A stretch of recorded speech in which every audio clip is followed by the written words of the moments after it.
From the Poor Man's Morning and Evening Portions by Robert Hawker, October 10th evening. As obedient children, not fashioning yourselves according to the former lusts, in your ignorance. 1 Peter 1:14. There is somewhat very striking in these words of the Apostle, and they certainly mean more than not being found in actual transgression. The very fashion of a newborn child of God is supposed to distinguish his obedience, and his whole appearance, as well as his whole conduct, marks that the former lusts of his ignorant state, when unregenerated, are done away. And though the believer is not called upon to a singularity of dress or apparel, yet a singularity against customs leading to the confines of sin, and unsuited to the manners of a soul walking with Jesus, should certainly distinguish the Redeemer's people.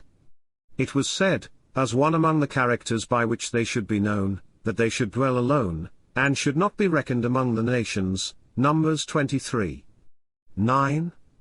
And surely a total diversity of character, pursuit, and conduct, ought to distinguish them from the world. For, even among men, different nations have their diversity of character and occupation, and if there be a subject of contention between them, the ports and garrisons of one kingdom are shut against the admission of the people of another, there will be a total disconformity in this case, and nothing of harmony between them. My soul, see to it, that thy path and walk of life bear not the fashion of the world. Thou hast given thy name unto Jesus, his thou art, and the subject of his kingdom, professing to be guided by another spirit, directed by another rule, walking by another faith, and looking forward to another world. See then, that everything in and about thee mark this character of Jesus' pilgrim. Let thy dress be the robe of Jesus' righteousness, thine armour, the sword of the Spirit, thy conversation always such as becometh the gospel of Christ.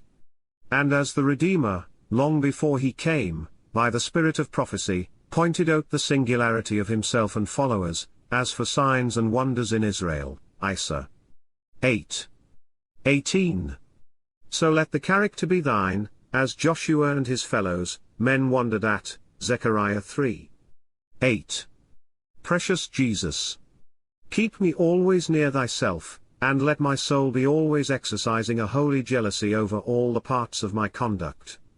Lord, I would pray, that wherever I am, or however engaged, all who behold me may know that I have been with Jesus. Robert Hawker. Poor Man's Morning and Evening. Kindle edition.